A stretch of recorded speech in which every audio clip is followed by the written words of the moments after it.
Hi there. Today is Saturday, July 2nd, and that makes this the week 26 Create Brilliance update. How are you doing? I'm still a little groggy. I had a nap before I recorded this video because I was just worn out. Worn out. We had a really busy day today at work and which is wonderful. It makes the day just fly by.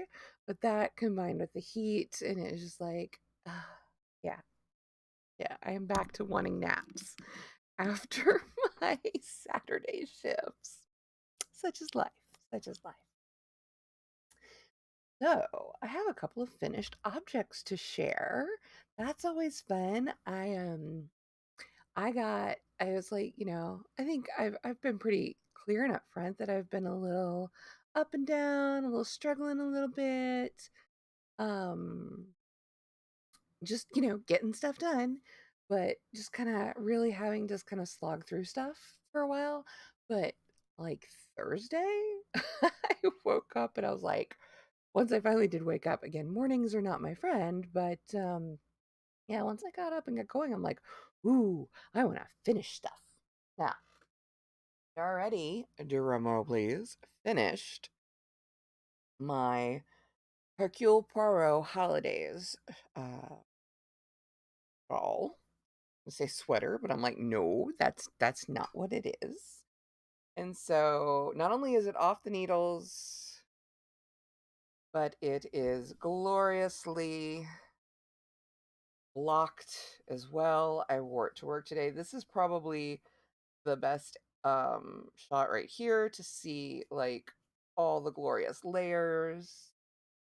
And yeah, I'm like super proud of getting this not just done because it was a more ambitious project than I realized when I picked it, off Ravelry, but also the fact that I got it off the needles, whatever it was, like Sunday or Monday night, maybe. Um, I don't remember. Anyway, it was Sunday or Monday night. I took it. I finished the final stitch. Must have been Monday. Monday.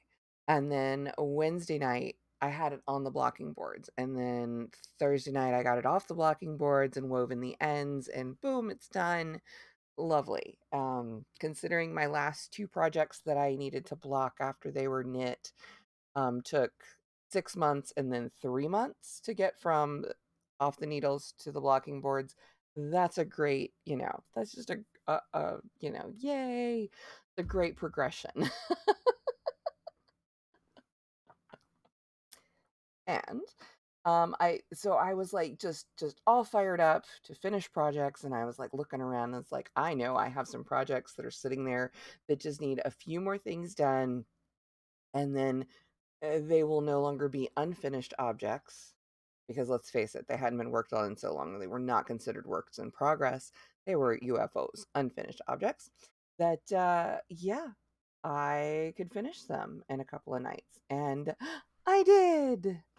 Gaze upon the derpiness that is this little dude. And you're like, what the heck have you done, Jen? What have you done? Well, I saw this online. I don't even know how many years ago. It's been a couple, maybe a few, maybe a few more. And somebody had taken a pattern for, if you can't tell, this is an anglerfish. He kind of doesn't. Yeah, so he's an anglerfish. He's got the little bait there. And they had added a zipper to the mouth. Whoops. And kept him hollow inside. Oh, that just looks wrong. So he could be a dice bag. And then they used a die, a D20. Yeah, which this one does glow in the dark.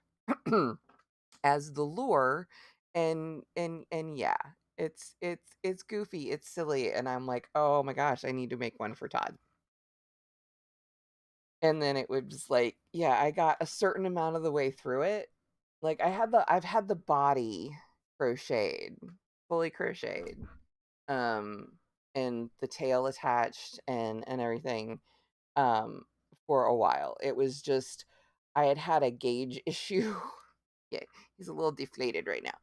I had a gauge issue at the back, so I had to like stuff the back half of it because even for Todd, I think this would be an excessively large dice bag if I'd left the entire thing empty. So I stuffed, from like the fins back and put in a crocheted circle just to kind of hold the stuffing in place. And then so the rest of, like the mouth part is the dice area. And yeah, but I had to do the teeth, I had to do the fins, I had to do the whatever this is, the stalk, I guess is what they called it. Um and it was just waiting on being finished and assembled. And so yeah, I did that this week. So yeah. Yay! Projects. Um I've still been working on my sweater. This is how fall it is now. Let's see, I'm up to how many rows?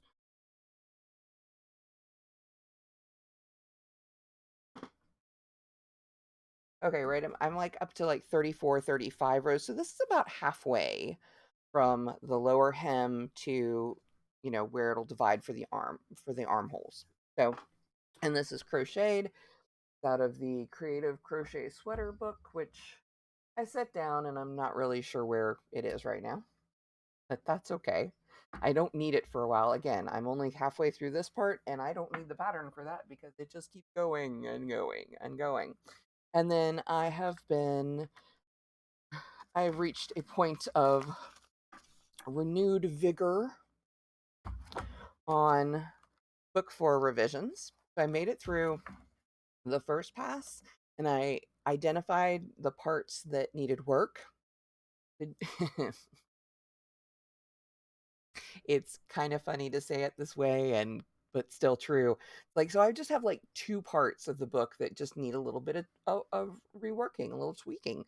Yeah, the first half and the second half. Which is correct, but not to say like the whole book needs work. It's more like I think I have like a chapter or a day's worth of activity to to put in the first part of the book, and then a couple of smidgeny days in the second half of the book or towards the end of the book that need to be pared back and smooshed into the existing days that are there. I just kind of need to rework some of the timeline of events because I have some extra days and we can't have that. Only because I'm trying to hit certain notes between like Christmas and New Year's. So yeah, there's only a week between those, not like 9 or 10 days, which is what my little free writing brain decided to put in there. But that's okay. It's okay. But I'm really enjoying the rewrite process. And I think I talked last time about, kind of some like mental stuff that the mental baggage that I had surrounding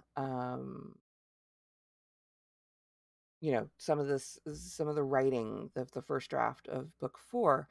And I hope I've gotten past that. I hope. Um that being said, I also finished up two of my mermaid art pieces. I finally finished Gemini and Cancer.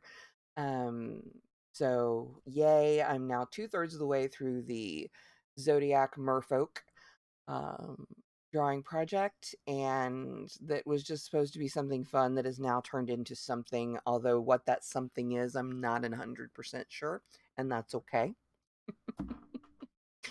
I don't have to know. I don't have to know.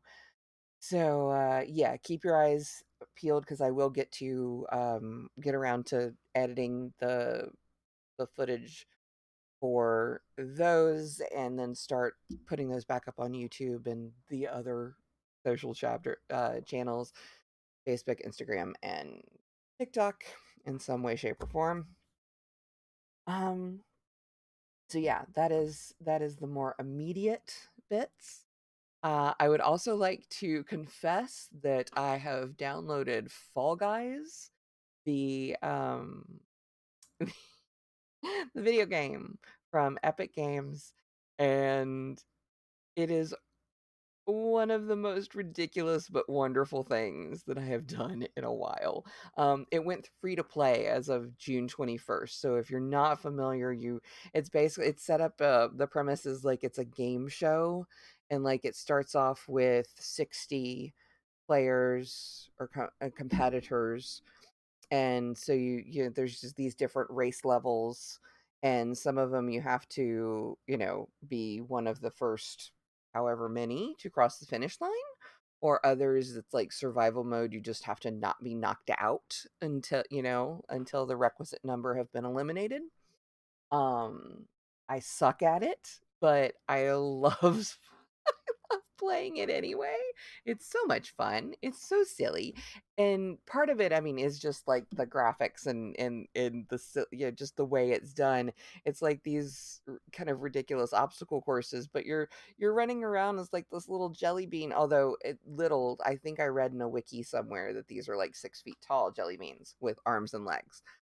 And yeah, it's called Fall Guys because you can fall off the platforms or whatever, and you're like wee, and or you can get booted, and by the different, like the fans or the I think there's this thing called the yeetus, which is like this giant like no, not really a sledgehammer. It's like a kind of reminds me of something from like an amusement park. But yeah, it's like a hammer that kind of swings around, or there'll be fan blades, but it's not vicious. That's what I'm saying. It's not vicious because you look like this little jelly bean running around. And then they have, of course, costumes.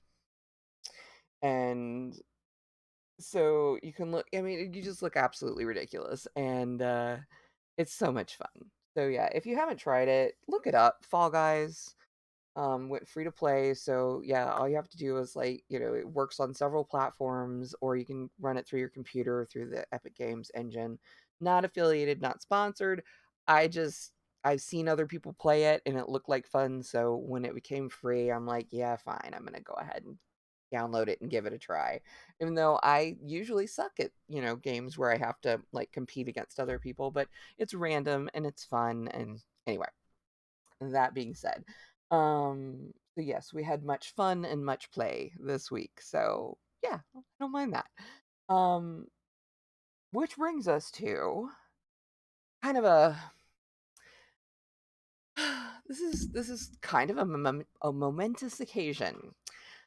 Because if you're not aware, this is 4th of July weekend here in the United States, and this is the weekend last year that marked my independence from the 40-hour office work week. And of course, 40 hours was putting it mildly. I was not just working 40 hours, but anyway, we're not going to go into that. Yeah, the whole normal job market, corporate America. This was the time period. I think it was it July 1st? Was that, I guess it would have been like July 1st, the last day I worked, or maybe it was the 30th. I think it was the 1st. Um that I worked, and it was 4th of July weekend was like that last part of my 2 weeks notice. And yeah, so this is kind of like, oh wow, it's been a year. And I am not where I thought I would be.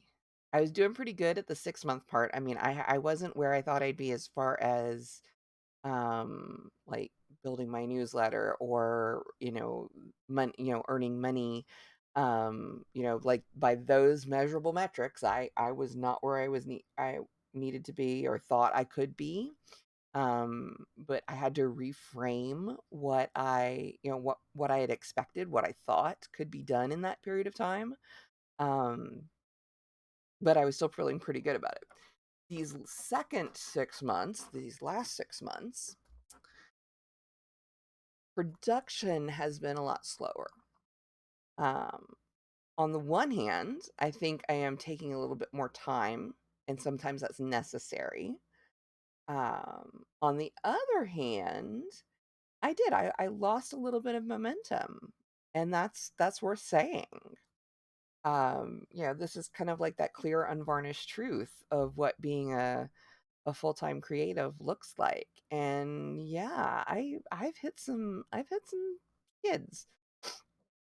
That being said, I also 2 months ago, April, May, June? No, 3 months ago. Yeah, because it was at the beginning of April, that I started with the local yarn shop.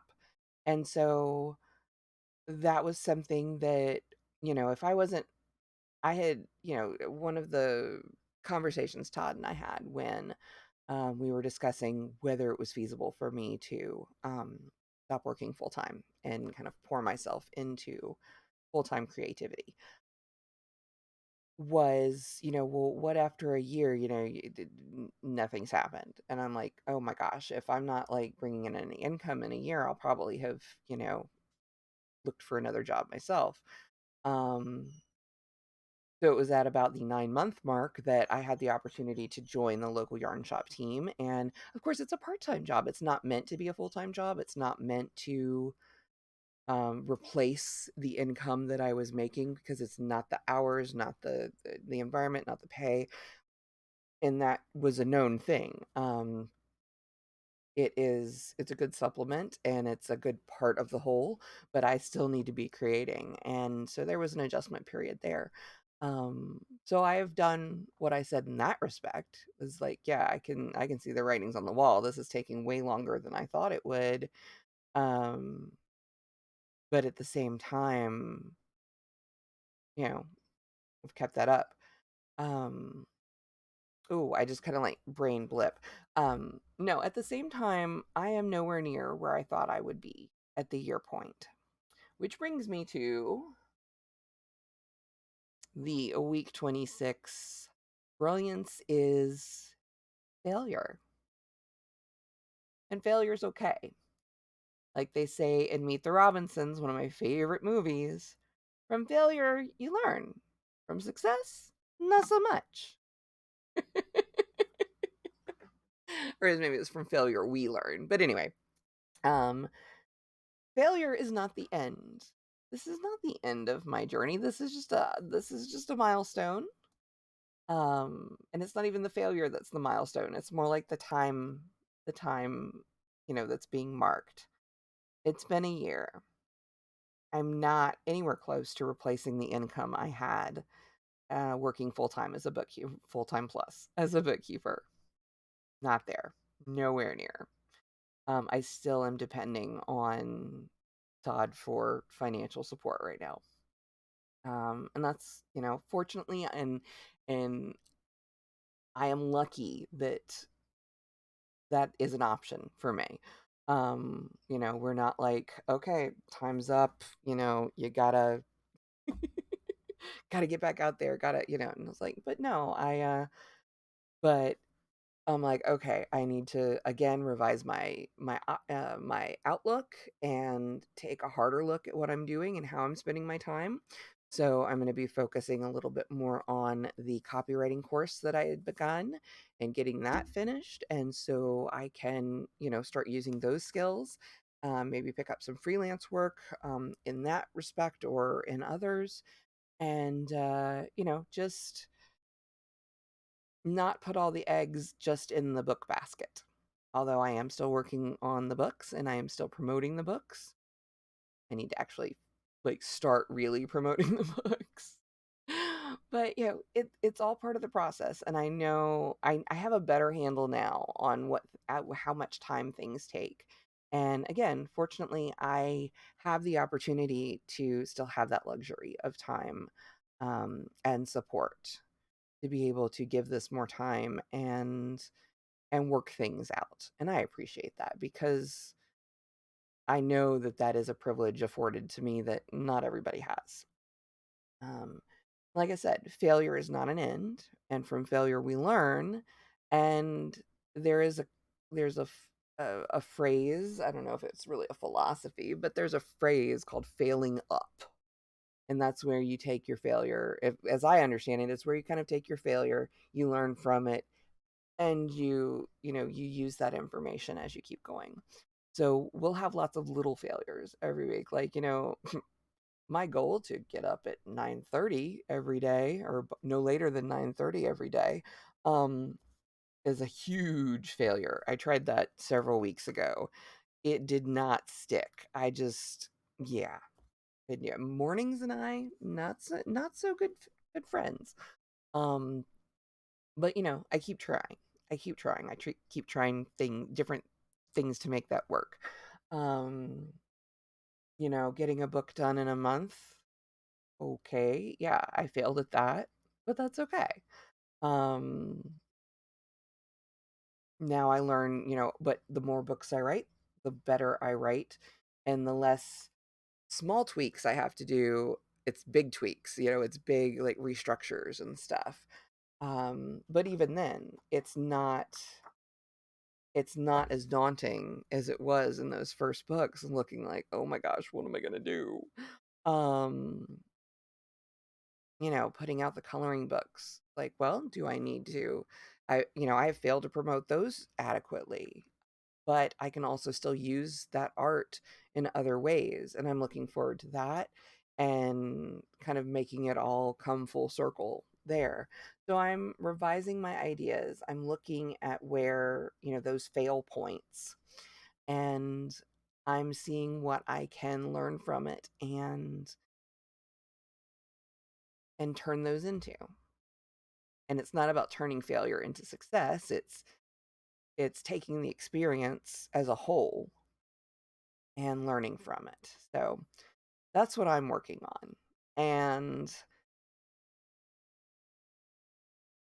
recognizing that failure is a part of brilliance. Brilliance doesn't just happen. It takes time, it takes effort, it takes learning ways not to do something just as much as learning ways to do something. And it really is showing our brilliance. And so if you've hit a roadblock, if you realize that, wow, we're reaching a point where you thought you'd be here and you're down here or lower, whatever it is, that's okay. Don't let that be the end, because brilliance is a continuing thing. And so we show the world our brilliance, we shine the brightest when we just keep going. We don't let that brilliance, that shine, that remarkableness within us, we don't let it just fritter away. So that's what I'm going to do this upcoming week, is work on those strategies for how I'm going to do better the next month, the next 3 months, the next 6 months, the next year, and hopefully you'll join me. Thank you so much for watching. I hope for those of you in the US, if you're celebrating this 4th of July, or wherever you are, we have expats everywhere, right? Wherever you are, if you're celebrating your independence and whatever that means to you, in whichever way that is, whether it's in a national sense or an independent or individual sense, have a good weekend. If you are not celebrating Independence Day, or you do not have a 3-day weekend ahead of, that you're in the midst of, or you're watching this way later, that's okay too. Hope you have a good one. Thank you so much for watching. Thank you so much for checking in with me week after week. I hope that something in my journey has been able to, I don't know, show you something useful. And most importantly, make time for yourself. Take care of yourself first. Take care of others when you have the ability, the bandwidth. Remember the whole, put your own oxygen mask on first. But above it all, never be afraid to show the world your brilliance. All right. I'll talk to you next week. Bye bye.